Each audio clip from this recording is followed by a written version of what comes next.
All technicians இதில் நடித்த இதில் பண்ண டான்ஸ் மாஸ்டர், ஃபைட் மாஸ்டர், எல்லா technicians, writers, lyric writers, editor எல்லாருக்குமே சேர்த்து மொத்தமாக என்னுடைய நன்றியை தெரிவிச்சுக்கிறேன். ஏன்னா ஆல்ரெடி ரொம்ப லென்த்தாக போயிட்டுருக்கு. அதுக்கப்புறம் இந்த படத்தினுடைய கேரக்டர் பண்ணியிருக்க தம்பி ராமையா சார். தம்பி ராமையா சார் மாதிரி ஒரு இன்டெலிஜென்ட்டான காமெடின்னு நீங்கள் பார்க்கவே முடியாது. நான் வந்து ஒரு குறிப்பிட்ட சில காமெடியன்ஸ் மட்டும்தான் சொல்லுவேன். ரொம்ப புக்ஸ் படிப்பாங்க, ரொம்ப இன்டெலிஜென்ட்டாக இருப்பாங்க, அவங்களுக்கு எல்லாமே தெரியும். ஆனால் படத்தில் கோமாளித்தனமாக ஒன்று பண்ணுவாங்க. ஸோ அந்த மாதிரி தம்பி ராமையா சார் வெரி இன்டெலிஜென்ட். அவர் நிறைய படிச்சிருக்காரு, நிறைய விஷயங்கள் தெரியும். அவரோட சேர்ந்து பேசும்போது தான், அந்த ஷேர் பண்ணும்போது தான் எனக்கு ஆச்சரியமா இருக்கு. ஏன்னா இவ்வளோ பேசுறீங்க, இதெல்லாம் தெரியுதுன்னு அப்படின்னும் போது சொல்லுவார். ஸோ இந்த படத்தில் வந்து எனக்கு ஒரு மாமனார் கொடுமை, மாமியார் கொடுமை பார்த்துருப்பீங்க. அது மாதிரி ஒரு மாமனார் கொடுமையில் மாட்டிக்கிற ஒரு மாப்பிள்ளை கேரக்டர் நான்.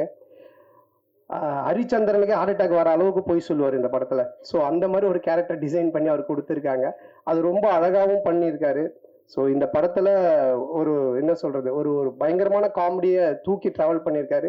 இனிமே இப்படிதானுக்கு அப்புறம் எனக்கே ஒரு ஒரு இது இருந்துச்சு. எனக்கும் தம்பி சாருக்கும் ஒரு நல்ல காம்போ இல்லையே, இனிமே இப்படிதான் மாதிரி ஒன்று ஒர்க் பண்ணணுன்ட்டு. அது ஆனந்த் இந்த படத்தில் ரைட்டர் சேர்ந்து எனக்கு அழகாக செட் பண்ணி கொடுத்தாங்க. அது நல்லா காமெடியும் ஒர்க் ஆகிருக்கு. ஸோ அவருக்கும் என்னுடைய நன்றியை தெரிவிச்சுக்கிறேன். அப்புறம் மச்சான் கேரக்டர் பாலான்னு ஒரு இரிட்டேட்டிங்கான மச்சான், வீட்டை விட்டு எப்படா அவன் போவான்ற மாதிரி ஒரு கேரக்டர்.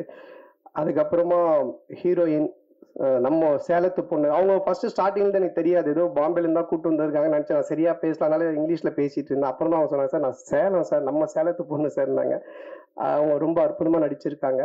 ஸோ மாமனார், மச்சான், அப்புறம் ஒரு ஒரு ஒரு அழகான, அதே டைம்ல ஒரு குட்டி குட்டியான விஷயங்கள் பண்ணக்கூடிய ஒரு மனைவி கேரக்டரு. அதுக்கப்புறமா மேனேஜரா விவேக் பிரசன்னா பண்ணியிருக்காரு.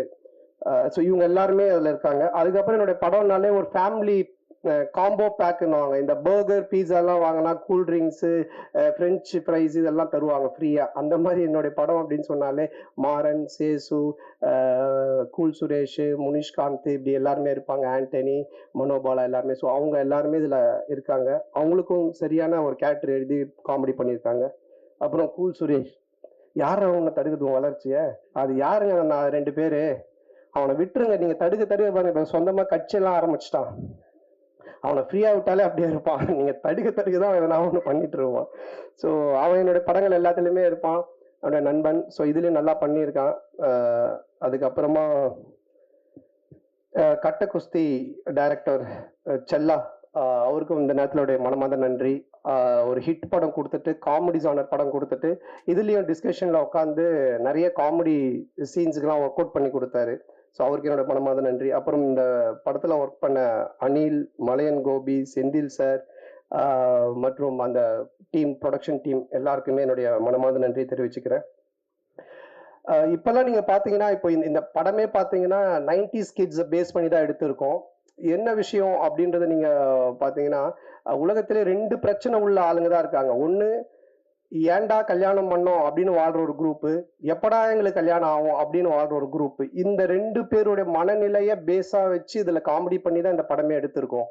ஸோ இன்னைக்கு ரொம்ப கன்ஃபியூஷன்ல தான் இருக்காங்க யங்ஸ்டர்ஸ் எல்லாருமே. அப்துல் கலாம் ஐயா சொன்னாங்க கனவு காணுங்க அப்படின்னு. ஆனா இன்னைக்கு இருக்க பசங்க ட்ரீமை பத்தி எங்க யோசிக்கிறாங்க? ட்ரீம் 11ல எந்த டீம் காசு கட்டினா காசு வரும்ன்றதை பத்தி தான் அதிகமா யோசிச்சுன்னு இருக்கானுங்க. ஸோ அதுக்கப்புறமா வாழ்க்கையோட ஸ்டேட்டஸை பத்தியே யோசிக்கிறதுல, வாட்ஸ்அப்ல என்ன ஸ்டேட்டஸ் போட்டா நம்ம கெத்தா இருக்கும் தான் யோசிச்சுட்டு இருக்காங்க. ஸோ